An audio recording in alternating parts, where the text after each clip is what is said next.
All right, we're here today with Olivia Roumel and All That Jam. Olivia, thank you so much for joining me today. Yeah, glad to be here. Olivia, where are you based? I'm based in Denver. Now I've been out here about 9 years, but was in Boulder for a long time before making the move to Denver. Cool. How have you found the music scene out here? I want to get into what you do, but I'm always curious, being in the Denver scene myself. How do you find it? Is it different than Boulder? Very different than Boulder. I mean, I think just it's bigger here. There are more people. And, I think it's kind of all one. There's tends to be a lot of crossover, but I would say the Denver scene has a bit more opportunities in the ways of jazz, funk, soul, R&B, and that's kind of where my music lives a lot of the time. So, Oh, very cool. Well, we're going to be talking in just a few minutes about this week's Modern Jazz and Soul Festival, hosted mhm. by Roots Music Project. But I would really love to talk about your work. You're a singer-songwriter. I know you are about to release an EP featuring your signature style, which you call Nature Soul. Can you talk a little bit about the kind of music that you write and what you love to play? Yeah. So, nature soul is a term I came up with. I like to describe it as nature-inspired soul music. Mhm. Um, Nature, yeah, I'm a huge Colorado wilderness backpacker cyclist person, and I get a huge amount of my inspiration from being out in the wild.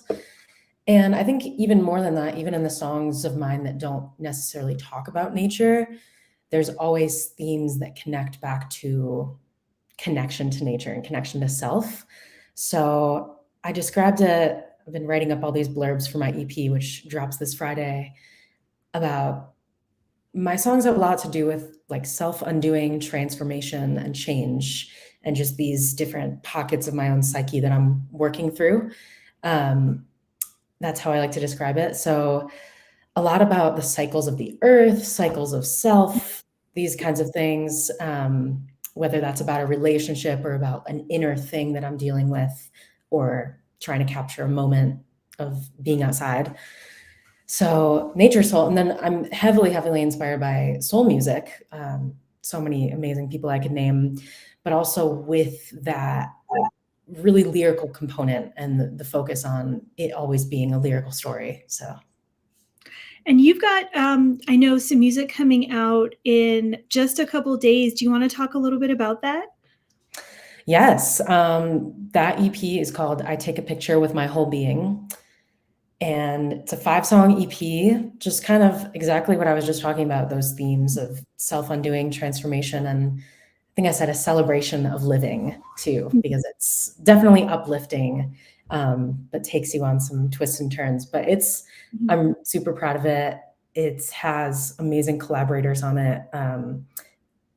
Some songs are a little more stripped down, less like full band vibes, but every song has friends of mine playing on it. Harrison Tucker is my producer, longtime friend and collaborator, and he has really been like my partner in bringing this to life, adding guitars on things, creative insight. And he'll be playing with me on Saturday, which is super cool. He plays with me pretty much every time I play. And yeah, I mean, great other people playing on it. We have Wyatt Walker Ware, Parker Murphy, Gabe Gravano, Braxton Kahn, Eric Luba. So a lot of my amazing friends bringing that music to life. But it's super vocal centric, very, my vocal arrangements are very involved. And I would say that's a signature thread through all the tracks. So yeah. Okay.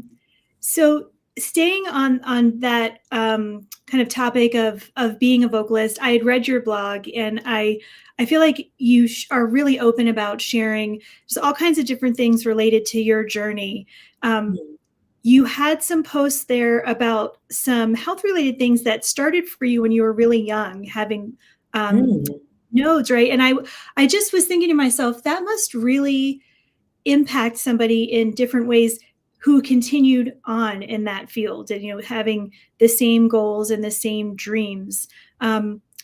What have you been able to do to keep going after having that kind of diagnosis so young?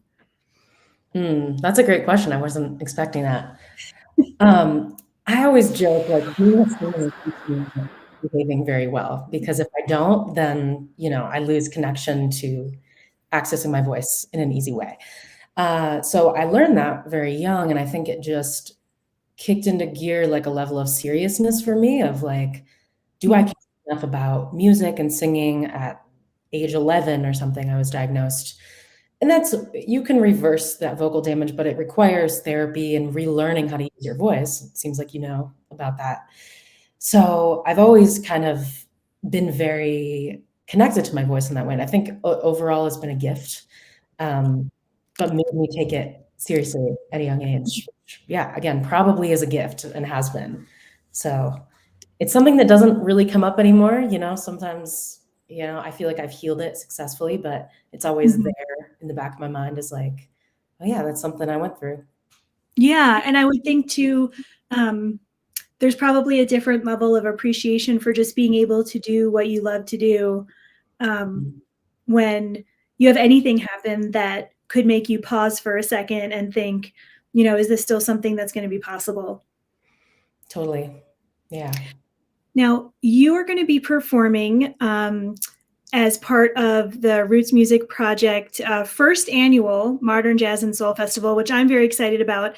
That is happening later this week on the 11th and 12th from 6 to 11 p.m. Each of those days. And that's going to be out in Boulder at I think that it's one of these really great events. I'm really happy that Roots Music is doing this. And I believe that you are going to be performing on the second day. Is that right? Yes, correct. Okay, awesome. So, how do you prepare for a set like this? What do you kind of think about in terms of choosing what songs to perform? Do you think about the audience? How does that work? Mm. Well, this one, since it is basically the day after my EP release, I wanted to make Mhm, sure I was playing through most of the EP, and the band also happens to be really fresh on those tunes. So it's like we're rocking on those. We're gonna play that. Not exactly in the same order mhm, as the album, but then we're mixing in a couple others to fill the 45 minutes. So a few unreleased songs of mine, and a few covers that I really love. And it's honestly just the music. Sorry, there's a loud plane. It's just the music that feels most alive to me right mhm, now, this season of spring. Like, I have a few songs that my song November. I'm like, I'm not playing November, it's spring. So mhm. that and just a few covers that have really spoken to me lately. I'm doing this cover by John Martin called Don't Want to Know. And random song I only heard a month ago. So that's the fun part of being an artist and getting to shape sets is like, I'm not going to do a carbon copy every time. So yeah. Oh, that's awesome. Yeah, no, I appreciate that. And in this area too, as a music fan, there's such an appreciation and support for live music, but I think probably what comes with that also is, people pay attention, which is great. They're really involved, invested in the scene, and for people that go out to shows on a regular basis, they kind of know, maybe what they've heard before. So keeping it fresh is awesome, and I know people totally appreciate that. Is there anyone on the lineup that you're especially excited to check out over the 2 days? I mean, I'm hoping to catch the first day. Like my Mhm. friend Chantel, Derek Hodge are playing that day. But I mean, I'm going to hang out for everyone playing on the second day too. Lit Society and Dutch and Hawk, Gabe Mervine. Those are like all homies of mine that I see a lot. And I'm just excited for us to like all be in the same place playing back to back. Mhm. Haiku, like super excited to see them. Never seen their music before. So yeah, pretty much everybody. But I hope to make it out to the first day because they're both very epic lineups. So They are. And, yeah. it's funny because when I first heard of the event, I thought to myself, you know what? That is something that's needed here. I mean, even for all the music that we have, festivals like that, I think are really important because it becomes a community thing? Hmm. Yeah, bringing that to Boulder especially too. It's like, yes, we're doing this. Absolutely. So, who would you say, like for the kind of music that you really love? Do you have any artists that you really have kind of followed their careers, their trajectory, and really kind of love how they've done their thing? Mm. I mean, Joni Mitchell for sure, Queen. Just, women director, like just such a huge body of work. Just like a lot of control, the good kind of control over her own Mhm, music. I've really and shape shifting too, shape mhm, shifting her sound and the kinds of musicians she plays with. So I really just admire that her mhm, career, her level of flexibility.